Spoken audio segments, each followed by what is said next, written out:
Dr. Grant, my dear Dr. Sutler, ladies and gentlemen, welcome to Jurassic World Reborn. This is a Minecraft mod that recounts the tales from a very famous film franchise where we built a lovely amusement park outside of Costa Rica. That one failed. 20 years later, we tried again. That one succeeded for a while until it failed. And then all of our famous expensive assets died. Another company stole them. And then that company failed and drove the world into ecological collapse. But anyways, we're looking at the new update for Jurassic World Reborn for Minecraft 1.12.2. This mod and I have something of a complicated history. I've been playing with this mod for 3 years. Oh, yikes. When it first came out, it was my favorite Minecraft dinosaur mods, and now I've come back to revisit it, and I may have some future plans with this mod, so if you're a fan of Jurassic World Reborn, stay tuned for the future. Alright, now that that situation's dealt with, let's get started. So, the mod, this brand new update, adds a few new excellent creatures that I'm so hyped to show off. This is just one I threw in. And some awesome new features. Let's just hop right in, and let's start out with some attraction signs. So I'll start out by demonstrating the botanical gardens. For the longest time in this mod, there have been attraction signs just like this, and they're really cool looking. And there's always a normal one, and there's one with some kind of plant decoration around it. But this update, might actually be my favorite part of this update. I know there's other cool stuff, but this update has added a ton of new attraction signs, and we're going to take a look at all of them after I turn on my master volume, because those dinosaurs are loud. Anyways, we're going to start out with some of these more general attraction signs. We've got the prehistoric lake, and I'll show some of these with plants, but for the most part, I'll just show one or the other. Mammoth plains. Sorry, yeah, you saw these. Hyaenodon lair. Hybrid hills, and I really like this. And I like this because there are so many animals in this mod, so many attraction ideas, but only a few of them are represented by the signs that you can actually use for your parks. Here's the prehistoric river. You can see an alligator gar, probably a Crassigorinus, and a mega piranha on it. We have the Indoraptor and the Indominus. We have these for hybrids. I hope they get some for the Spinoraptor and other hybrids out. The Sauropod Valley. Oh, this one is so picturesque. I love it. The Spino Swamp, an attraction you have to have if you're cool, or edgy, or from the early 2000s. We have the Tylosaurus feeding and the Mosasaurus feeding, and this is very relevant to this current update of the mod. And then we have the Coelacanth Pond. Oh, who doesn't want some saltwater fish dying in a freshwater environment? I certainly do.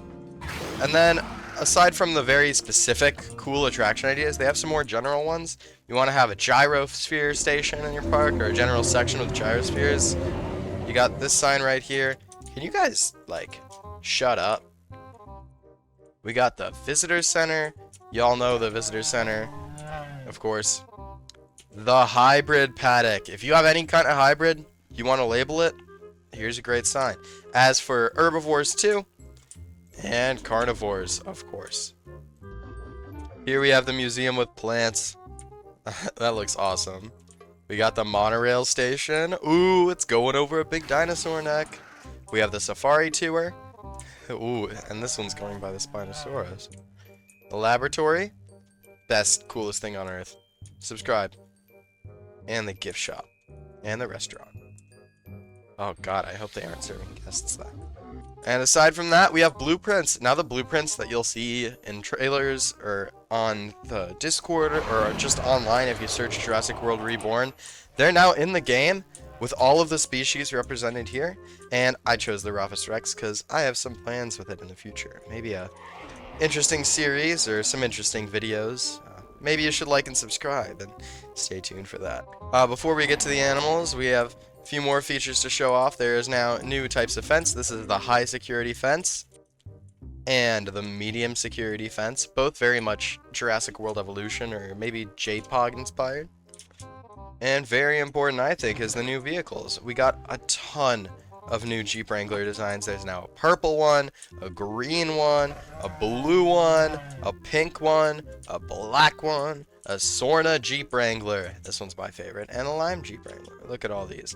Now we're going to get rid of them because they're very high poly models may lag out the game. And that's not all. It appears that a stampeding dinosaur may have gotten rid of the gyrosphere before we could use it, but I mean, now you have a gyrosphere to drive through enclosures with peacefully and observe the animals and their natural habitats without any risk of them attacking you or harming you in any sort of way. Look at that majestic baryonyx eating from a feeder. Oh no. No. We'll be safe. And then last but certainly not least, this is definitely one of my favorite additions from this update. Even though this is just an update, I feel like I need to show it off because it adds so much new stuff to the mod. It is game changing. We got a monorail, and I set up a little track here for it to go on, and you can just see it in action. And yeah, it functions just like any other vehicle in the mod. So you can take it and you can drive it around on the ground, but I don't know why you would do that. It honestly looks very, very silly. As far as I could tell, this magnolia tree was not previously in the mod, but here it is now, I guess. And of course, it's about time we look at some new creatures. I got all the skeletons here. I got some more over here. Ooh, it's like Omanite from Pokemon. All right, and here we have 7 new animals. 2 of them are remodels and retextures of previous creatures, while the rest are all brand new and awesome. So awesome. Alright, I hope you're ready, guys. Let's start out. We got 3 species of ammonites coming to the mod, and I'm very glad that they put multiple species in here. But here we have Paraceratherium, very large ammonite. Look at it swimming away. Got Titanites, slightly larger, also very cool looking. And then we have Paraceratherium, which is the largest ammonite in the mod, and it is huge. I believe they have a fossil like this at the LA Museum of Natural History, I'm not certain. Whenever you punch them, they get all topsy-turvy. They're really cool. And now, moving on to the land creatures, we got Vectipelta, and I love little to medium-sized ankylosaurs are literally my favorite dinosaurs. I absolutely love Vectipelta here. It's super cool looking. Ignore whatever the monorail is doing. I believe it lived in the UK during the late Jurassic period, and it would have shared its habitat with some other very famous dinosaurs that are in this mod. But this is Vectipelta. Look at them, they're cute little boys. Let's see what that baby... Oh, and I forgot. There's males that are brown.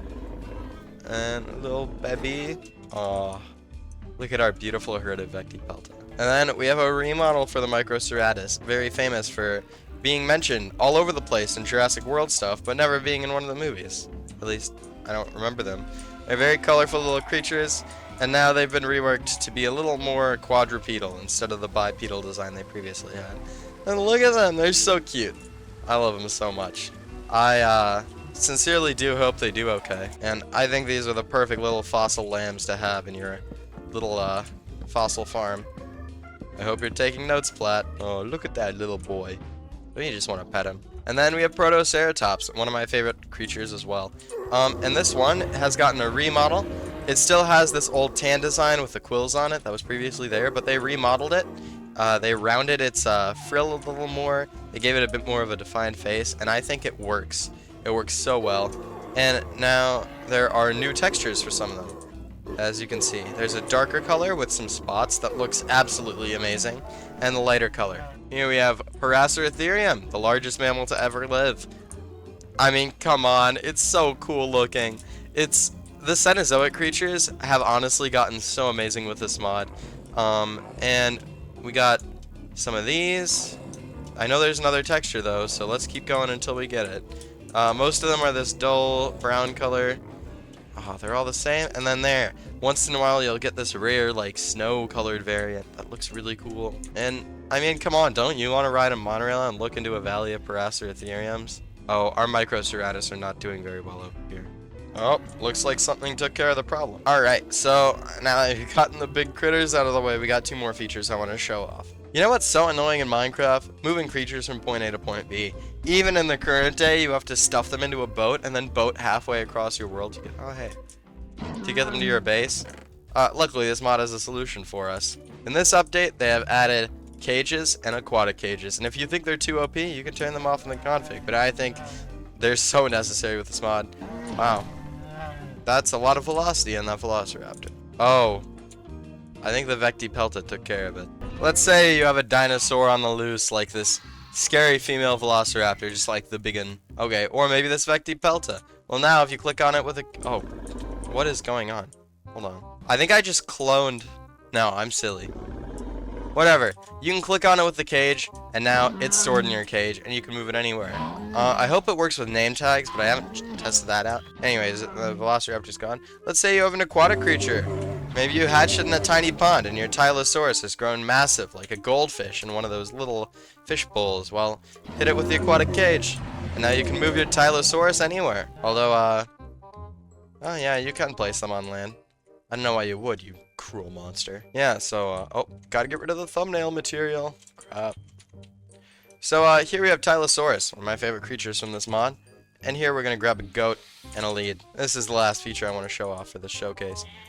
You grab your food item that a carnivorous aquatic creature might be interested in eating. And this function is still experimental, you have to turn it on in the config. But you get a Tylosaurus, or a Mosasaurus, and they see that big piece of meat floating above the water, and they give a little leap and munch it. Isn't that so cool? FNA added this feature years ago, and it's really hard to code. It's kind of buggy with both this and FNA, but I'm so glad they've added it, because come on, you cannot have a giant sea monster without it being able to do that. And this works with the Mosasaurus too, but I couldn't probably not find a body of water big enough for the Mosasaurus, so no, we can try this, but yeah, that's a big boy. Now it's eating the Tylosaurus. Alright, and as this beautiful sun sets behind us, I have to say thank you so much for watching. If you enjoyed, don't forget to like, comment, and subscribe to my channel. I make Minecraft dinosaur and animal content primarily. I'm working on making my own mods in the background that you'll get future videos on. And I have multiple modded survival series with a focus on prehistoric animals. So if any of that stuff interests you, I would urge you to subscribe and leave a comment down below letting me know what you think about this new update. I'll include a link to the update down in the description, and I hope you enjoyed. Goodbye.